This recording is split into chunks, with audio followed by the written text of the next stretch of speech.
और बहुत स्वागत आपका सोना रूपा जी, मृत्युंजय जी।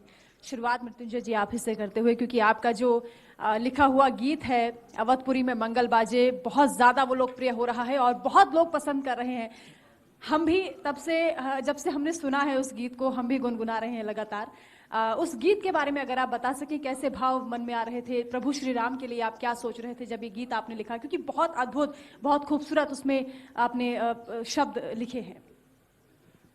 देखिए, प्रभु श्री राम के लिए अलग से कोई सोचने की ज़रूरत नहीं है जी। वो हम लोगों के श्वास में है, हम लोगों की सोच में है, हम लोगों के जीवन में है। आप देखेंगे कि एक सामान्य सा व्यक्ति जिसने कभी रामचरितमानस पढ़ा भी नहीं होगा, वो भी राम को शायद हमसे ज़्यादा श्रद्धा के साथ जानता है, समझता है और उसे अपने जीवन में अपने साथ जोड़कर रखता है। तो जब रामलला के प्राण प्रतिष्ठा का जब कार्यक्रम शुरू हुआ तो उसके बाद से आप देखिए किस तरीके का माहौल है, लोगों के अंदर एक अलग सा उत्साह है, एक उल्लास है। तो वो जो सामान्य लोगों में है वही उल्लास, वही भाव हमारे मन में भी है। यह ठीक है कि हमारे पास शब्द हैं, चूंकि हम लोग लिखने पढ़ने वाले लोग हैं, उस शब्द में जब वही भाव जुड़ गया तो वो गीत बन गया, वो अपने आप बन गया। मुझे कोई प्रयास उसके लिए नहीं करना पड़ा, बल्कि ये कोई बैठकर मैंने लिखा नहीं था। सुबह टहलते वक्त ये दिमाग में कुछ ना कुछ वो चलता है और उसी में वो अपने आप बना। मैंने बस उतना लिख दिया। मैं कोई लेखक नहीं हूँ, मैं कोई कवि नहीं हूँ पहले से कि मेरी कोई तैयारी हो, मुझे मीटर, मात्रा, छंद इसका मुझे इसका भी ज्ञान नहीं। सर आपकी कि आप मान नहीं रहे हैं, लेकिन शब्द भाव को मैंने उतारने की कोशिश की और भगवान की कृपा है कि वो भाव शब्द रूप में एक अच्छा सा सामने आ गया। बिल्कुल, प्रभु की कृपा के बगैर तो कुछ नहीं होता। और क्योंकि आज हम अयोध्या में बैठे हैं, यहाँ से कुछ ही दूरी पर हम लखनऊ में है, अयोध्या कुछ ही दूरी पर है, और यहाँ पर रामलला का जो कामकाज चल रहा है, बहुत समय नज़दीक आ रहा है, इतना लंबा इंतजार किया है। आप भी राम जी के बहुत भजन गुनगुना रही हैं आजकल, कुछ सुना दीजिए। Thank you so much. सबसे पहले तो इंडिया न्यूज़ के सभी दर्शकों को मेरा बहुत बहुत प्रणाम। और बड़ा सौभाग्य का विषय है कि अभी 2 दिन पहले ही मैं अयोध्या से आई हूँ और वहाँ पर 2 कवि सम्मेलनों में मैंने सम्मिलित में वहाँ पर हुई और अपने शब्दार्चन मैंने वहाँ पर व्यक्त किए और उस धरती पर व्यक्त किए जहाँ पर जिसका इंतज़ार हम सब लोगों को बहुत वर्षों से था। एक गीत मैंने लिखा जब शिलान्यास हुआ था, तब आज से 3 वर्ष पहले। वो मैं आप सबको सुनाती हूँ कि क्या भाव रहे जब उनका आराधक, श्री राम के आराधक मंदिर बनते हुए जब देख रहे हैं तो उनके मन के भाव क्या हैं। मैंने गीत के माध्यम से कहने की कोशिश की है, वो आप सबके बीच पढ़ती हूँ। कि मानस की ध्वनिया कण कण में गुंजित है, क्षितिजल पावक गगन पवन आनंदित है। राम आगमन के सुख से जब छलक उठे, वर्षों से जो भाव हृदय में संचित है, आज आस्था ने पाया परिणाम। स्वागत है श्री राम, स्वागत है श्री राम, स्वागत है श्री राम, स्वागत है श्री राम। और बंदे विदित करती हूँ जी कि कहने को सरयू के जल में लीन हुए, राम हृदय में हम सब के आसीन हुए। ज्ञानोद्धारक मर्यादा पुरुषोत्तम है, तन मन धन से हम प्रभु के अधीन हुए। भोर हमारी राम राम ही शाम, स्वागत है श्री राम, स्वागत है श्री राम, स्वागत है श्री राम, स्वागत है श्री राम। और कितनी बड़ी विडंबना है कि जिस देश में श्री राम के चरित्र पर, उनके होने पर भी जब प्रश्न चिन्ह लगाया गया, तब मैंने ये बंद लिखा था कि जो सर्वस्व रहे उनको संत्रास मिला, जो सर्वस्व रहे उनको संत्रास मिला।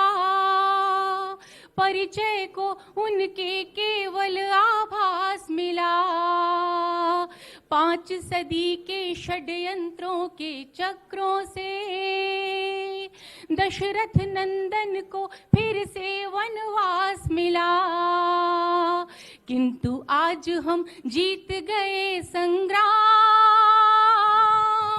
स्वागत है श्री राम, स्वागत है श्री राम, स्वागत है श्री राम, स्वागत है श्री राम। और वो क्षण आ गया है जिसका इंतजार हम सभी लोग कर रहे हैं, तो अंतिम बंद सुनिए। स्वागत किया। हाँ, कि आज आसुरी नाग धरा के कीलित है, अक्षर अक्षर भक्ति भाव से व्यंजित है, राम लला के ठाठ सजेंगे मंदिर में, उस क्षण को हम सोच सोच रोमांचित हैं, स्वर्ग बन गया आज अयोध्या धाम। स्वागत है श्री राम, स्वागत है श्री राम, स्वागत है श्री राम, स्वागत है श्री राम, स्वागत है श्री राम, स्वागत है श्री राम। स्वागत हर वो मन कर रहा है, हर वो हृदय कर रहा है जिसमें राम बसे हैं। और आपने इतने प्यार से, इतने भावुक होकर जो ये गीत सुनाया प्रभु श्री राम के लिए, पूरी जो कहानी बचपन से हम सुनते आ रहे हैं वो आंखों के सामने चल रही है। ये स्वागत इसलिए भी जरूरी है क्योंकि एक लंबा संघर्ष रहा है, हमारी कई पीढ़ियों ने तप किया है, उसके लिए बलिदान किया है। आज जब वो घड़ी अब बेहद नजदीक आ रही है, मृत्युंजय जी, हम आपसे समझना चाहेंगे आपके लिए राम क्या है। और क्योंकि मुख्यमंत्री योगी आदित्यनाथ को बेहद करीबी से आप जानते हैं, उनको लगातार हम देख रहे हैं कि अयोध्या बार बार वो पहुंच रहे हैं और नहीं चाहते हैं कि जरा से भी कोई वहां पर चूक हो, कोई लापरवाही हो, इसलिए हर चीज का जो मुआयना है मुख्यमंत्री कर रहे हैं। उनको आप करीब से जानते हैं, उनके लिए राम क्या है? हमारे लिए तो राम श्रद्धा का विषय है, हमारे हृदय में है, लेकिन योगी जी के लिए एक योगी होने के नाते, एक संत होने के नाते और एक उस परंपरा से संबद्ध होने के नाते जो पीढ़ियों से इस जिस संघर्ष की बात कर रहे हैं उस संघर्ष में शामिल रहे, सहभागी रहे। 1855 में वहाँ महंत गोपाल नाथ जी थे, तो उस समय उन लोगों ने 3 पीढ़ियों का जिक्र करते हैं, 4 पीढ़ियां, बल्कि 4 से ज्यादा हो गई। 1855 में उस समय गोपाल नाथ जी महंत थे और उन्होंने वहाँ कुछ लोगों के साथ मिलकर इसके लिए वो की थी। तो उसमें 57 के आसपास बाकी लोग गिरफ्तार हो गए, तो फिर वो रह गए। लेकिन फिर 1949 में जब रामलला का प्रकटीकरण वहाँ पर हुआ, तो उस समय महंत दिग्विजय नाथ जी थे, वहाँ मौजूद थे, भजन कीर्तन कर रहे थे साधुओं के साथ। फिर महंत अवैधनाथ जी के समय में ये सारी संघर्ष की रूपरेखा बनी। और उस समय की रूपरेखा का ही परिणाम है कि आज इसका फल सामने बिल्कुल दिख रहा है। और उस समय योगी जी खुद मौजूद हैं, तो उनका लगाव दूसरा है, वो स्तर दूसरा है। बिल्कुल। और इस पूरे उसके दौरान एक मुख्यमंत्री संत होने के नाते, एक श्रद्धावान होने के नाते और मुख्यमंत्री होने के नाते पूरे प्रबंधन को देखने के कारण एक तीसरा भी इनका दायित्व है जी। तो इसके कारण उनका लगाव समझा जा सकता है कि इस पूरे कैसा है।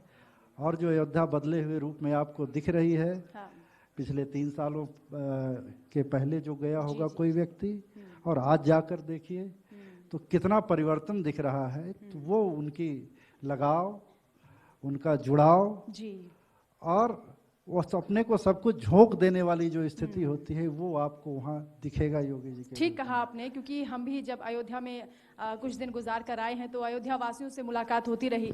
उनका भी यही कहना है कि जो राजा हैं, प्रधानमंत्री नरेंद्र मोदी का वो जिक्र करते हैं, मुख्यमंत्री योगी आदित्यनाथ का जिक्र करते हैं कि प्रजा का बहुत ख्याल वो लोग रख रहे हैं और इसीलिए राम राज की जो कल्पना है वो लोग कह रहे हैं कि साकार होती हुई उनको नजर भी आ रही है।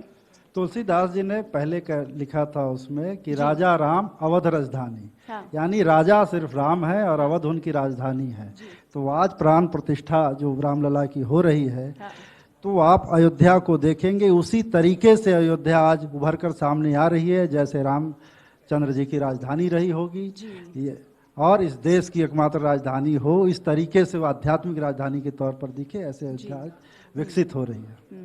हम सौभाग्यशाली हैं कि आज इस मुकाम पर हम लोग पहुंच गए हैं, इस साक्षी बन रहे हैं उन लम्हों के, क्योंकि एक कालखंड जो हमारे सामने गुजर रहा है, एक लंबी तपस्या उसके पीछे रही है। सोना जी, आपसे समझना चाहेंगे क्योंकि जिस तरह से अब अयोध्या नगरी बदल रही है, पुरानी अयोध्या का जब हम जहन में वो तस्वीरें आती हैं और अभी की अयोध्या में जब बदलाव आप देखती हैं, आपको लगता है कि हम त्रेता युग में वापस जा रहे हैं और रामराज हमारे सामने आने वाला है? देखिए, मैं स्पष्ट तौर पर ये कहना चाहती हूँ कि कवि का जो धर्म होता है वो सत्य कहना भी होता है जी। एक बात मैं कहना चाहती हूँ कि हमारे चरण तो मंदिर तक जाएंगे, लेकिन हमारे आचरण श्री राम तक हमें ले जाएंगे।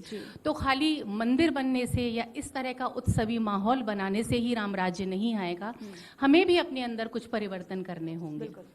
और सबसे बड़ी बात है कि मुझे ये खुशनसीबी महसूस करती हूँ कि अगर कविता ना होती तो श्री राम और श्री कृष्ण इन जैसे व्यक्तित्वों का, ईश्वर का चरित्र हम लोग उस तरह से नहीं जान पाते जिस तरह से हम जान पाते हैं।